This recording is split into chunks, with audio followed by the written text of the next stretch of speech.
to Novelty. My name is Mandy Rose Nichols. My pronouns are they, them. Tonight, we are going to be reading from Hans Christian Andersen's Complete Fairy Tales. I've been messing up in the last few videos and calling them Grimm's Fairy Tales, and that's not correct at all. This is the Hans Christian Andersen's. Yes, there's a whole series of Grimm's Fairy Tales, but those are not these. So tonight, though, we are going to be doing The Princess on the Pea. This is a short one. It's only about 3 and change. So if you've only got just a couple minutes and you have to fall asleep really fast, this is probably a good one. Tonight we're drinking, it's Peach Apricot, a Honeybush from the Perennial tea room here in Seattle, Washington, and it's darn delicious. I usually like my tea with honey and half, but during readings I try not to do that because it kind of, you know, it doesn't cooperate whenever I'm trying to read, so I just drink it plain. And I really like this one because I can, and I don't need all the other stuff. So, all right, y'all ready? You're in your jammies? Ready? Okay. Oh, this is Elliot. If I didn't tell you that before, this is Elliot, and he's made himself quite comfortable, as I hope you have. Princess on the Pea. Here we go.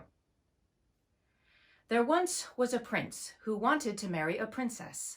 Only a real one would do. So he traveled through all the world to find her, and everywhere things went wrong. There were princesses aplenty, but how was he to know whether they were real princesses? There was something not quite right about them all. So he came home again and was unhappy, because he did so want to have a real princess. One evening, a terrible storm blew up. It lightened and thundered and rained, and it was really frightful. In the midst of it all came a knocking at the town gate. The old king went to open it. Who should be standing outside but a princess? And what a sight she was in all that rain and wind. Water streamed from her hair, down her clothes, and into her shoes, and ran out her heels. Yet she claimed to be a real princess. We'll soon find that out, the old queen thought to herself. Without saying a word, she went to the bedchamber, stripped back the bedclothes, and put just one pea at the bottom of the bed. Then she took 20 mattresses and piled them on the pea. Then she took 20 eider-down feather beds and piled them on the mattresses. On top of all of these, the princess was to spend the night. In the morning, they asked her, "Did you sleep well?" "Oh," said the princess, "no, I scarcely slept at all. Heaven knows what's in that bed. I lay on something so hard that I'm black and blue all over. It was simply terrible." They could see she was a real princess, and no question about it, now that she had felt one pea all the way through 20 mattresses and 20 more feather beds.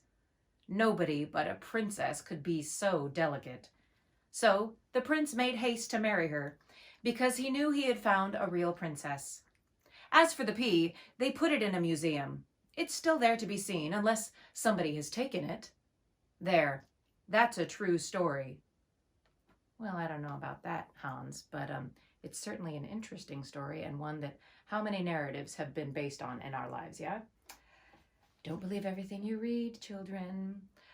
Again, tonight we were drinking Peach Apricot Honeybush from the Perennial tea room here in Seattle. It's delicious and light, and you can really like almost smell the peach before you taste it. It's kind of like a wine thing almost. Anyway, it's very, very tasty and a nice nightcap for the evening. Thanks so much for joining us tonight, friends. Elliot says goodnight. Felicity's already over here bathing herself before bed. Hope you had a good time. Good night.